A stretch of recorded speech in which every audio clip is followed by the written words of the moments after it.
آپ کی یہ بات بڑی اچھی طریقے سے سمجھ آ گئی، یعنی کہ ہم نے گاڑی بھی دیکھی تو ایک مقصد تھا تو گاڑی بنائی، ایک مقصد تھا پنکھے کا مقصد ہے تو پھر پنکھا بن گیا، اور ہر چیز بڑا اچھا ایکسپلین کیا. لیکن دیکھیں اس کے ساتھ اب ہم یہ دیکھتے ہیں کہ اللہ تعالیٰ نے کہا کہ اس مقصد کو پورا کرنے کے لیے انسان کا وہ ساتھ بھی دیتے ہیں، اس کو ہدایت بھی دیتے ہیں اور اس کو کیپیبلٹیز بھی دیں.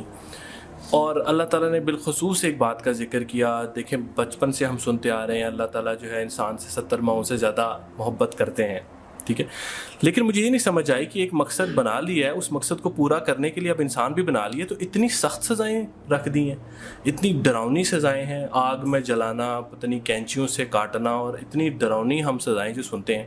یہ کیسے فٹ آتی ہیں پھر اللہ تعالیٰ کی اتنی انسان سے شدید محبت میں؟ مقصد بھی بنا دیا، اس پہ بندے کو ڈال بھی دیا، اور اب اس کو سزا بھی دے رہے ہیں، اور وہ بھی اتنی سخت سزائیں جو بچوں کو سنا دو تو بچے جو ہے نا ان کو رات کو نیند نہ آئے. بڑوں کو نہیں آتی تو بچوں کو کیسے آئے گی؟ اس کو کیسے ریکنسائل کرتے ہیں آپ؟ دیکھیے سزا سائیکالوجی کے تھرو آپ سمجھنے کی کوشش کیجیے. یہ اچھا سوال ہے آپ کا کہ اتنا ڈراتا کیوں ہے دین ہمیں. تو سائیکالوجی میں نا سزا کا کانسیپٹ سب سے چھوٹے جرم کے لیے اور سب سے بڑے جرم کے لیے سب سے پہلے تو سزا کا کانسیپٹ سمجھ لیں. اللہ تعالیٰ کے خلاف کوئی گناہ نہیں کر سکتا جب تک یہ کانسیپٹ نہیں کلیئر، تب تک ہم مسلمان نہیں. اللہ تعالیٰ کو کوئی نقصان نہیں پہنچا سکتا. یہ جو سزاؤں کی سختی ہے، کینچیوں سے کٹ رہی ہیں زبانیں اور 100 دفعہ بندہ مر رہا ہے، ٹھیک ہے، یہ کانسیپٹ انسانوں کے اندر انصاف کے لیے ہے. اللہ تعالیٰ کو کوئی گولی نہیں چلائے گا کہ اللہ نے گولی کا بدلہ لیا ہم سے. اگر ہمیں یہ بات نہیں سمجھ آئی ہوئی تو پھر تو یہ کنفیوژن رہے گی کہ ہم نے اللہ کے خلاف کوئی کام کیا، اللہ نے بدلے لیا. اللہ کوئی کسی انسان سے کوئی بدلہ اللہ نہیں لے رہے. اللہ انسانوں کا بدلہ دوسرے انسانوں کو دے رہے ہیں. تو شرک کرنے سے اللہ تعالیٰ کو کوئی نقصان نہیں ہوتا، نہ ہی کفر کرنے سے نقصان ہوتا ہے. اللہ کو کیا انسان پوری کائنات بھی ایک طرف ہو جائے، اللہ کو کیا نقصان پہنچانا ہے. سو اللہ تعالیٰ اس انصاف کو بتا رہے ہیں کہ اگر ایک بندے نے فار ایگزامپل آپ کے بچے کو مار دیا، ٹھیک ہے، تب آپ کے اندر سے خود ہی آواز آئے گی کہ اس کو وہ سزا دی جائے جو اس تکلیف کے برابر ہو جو مجھے پہنچی ہے. ٹھیک ہے، اب ایک بندے نے 100 انسانوں کو قتل کر دیا تو اس کو کتنی دفعہ قتل کر سکتا ہے انسان؟ ایک دفعہ. اس کے بعد تو جان ہی چلی گئی. اب دنیا 100 پھانسیاں دیتی ہے، اس بیچارے جسم کو کیا پھانسی لگنی، وہ مر ہی چکا ہے. اس کو باقی کی 99 پھانسیاں صرف اور صرف مذاق ہوتا ہے. ایک مرے ہوئے جسم کو تو تکلیف ہی نہیں ہوتی. اور باقی کے جو 99 ماں باپ کے بچے اس بندے نے مارے ہیں، اس کا کوئی انصاف نہیں ہو سکتا. وہ کسی ایک بچے کا انصاف پورا ہوا ہے، سمجھ رہے؟ تو اب اس کو 100 دفعہ اس لیے مارا جا رہا ہے ادھر کہ ان تمام پہلے زندہ کرو گے پھر اس ماں باپ کا بدلہ ملے گا، پھر زندہ کرو پھر اس فلاں ماں باپ کا بدلہ ملے، تاکہ تجھے پتہ چلے کہ ایک امپلیکیشن ہیومن ڈائنامکس کے اندر کتنا بڑا نقصان کر دیتا ہے. یہ تو خالی میں قتل کی بات کر رہا ہوں.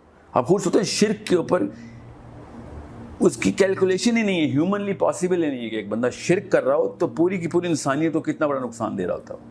یہ تو تب ہم سوچیں جب ہمیں پورا کا پورا مقصد انسانیت پتہ چلے کہ اسلام کس طریقے سے سیٹلمنٹ کرتا ہے کہ پوری انسانیت کی بقا جو ہے وہ وحدانیت کے اندر چھپی ہوئی ہے. جب ہمیں یہ پتہ چل جاتا ہے تب پتہ چلتا ہے کہ یار پھر ایسی کڑی سزا ہونی چاہیے تھی نا شرک کی کہ اس نے پورے کے پورے اربوں خربوں انسانوں کو نقصان نے پہنچا دیا. اللہ کو شرک سے کوئی نقصان تھوڑی ہو رہا ہے، خالی ایک کن کی دیر ہوتی، شرک ہی ختم ہو جانا تھا.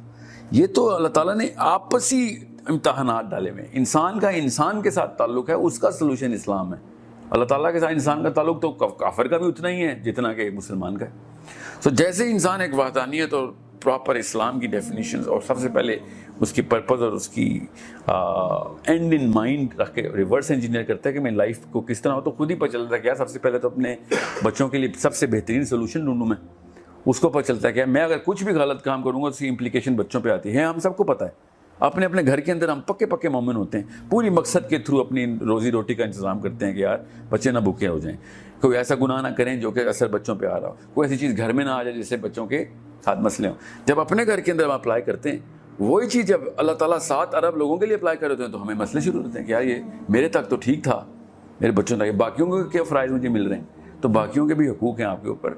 وہ پورے کے پورے آپ کے نہ صرف باقی جو کہ اس وقت زندہ ہے بلکہ فیوچر کی نسلیں جنہوں نے جتنی بھی آنی ہے، تمام تر لوگوں کو بہانہ مل جانا ہے کہ اگر آپ نے کسی ایک جگہ کے اوپر بھی کوئی ایسی کسر چھوڑ دی ہے. اس لیے یہ سارے کی ساری سزائیں کہ لوگوں کے آپسی مسائل کے انصاف کے تقاضے پورے ہو رہے.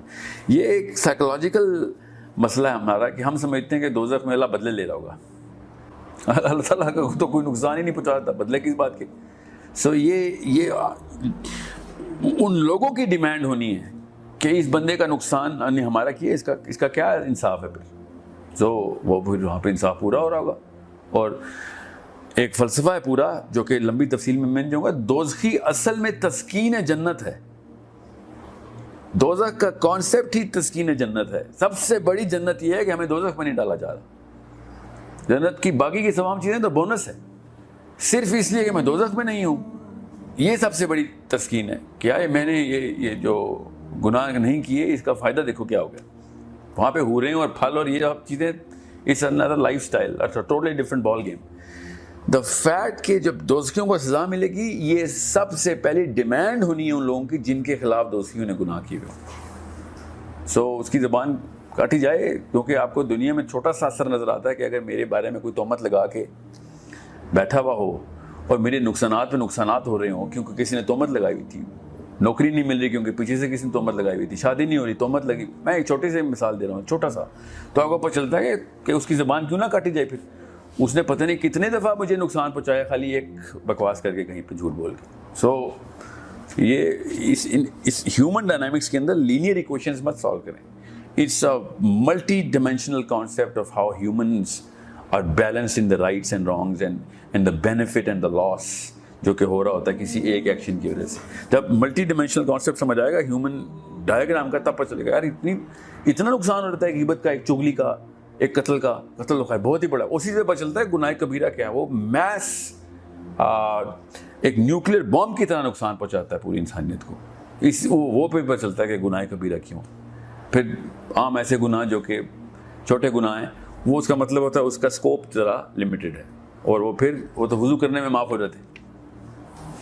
ایک مثال ہے کہ ایک گناہ کی امپلیکیشن کو اوور آل ڈائنامکس میں دیکھیں گے تو پتہ چلے گا کہ there is a certain way to settle the score on this because he made so many people suffer.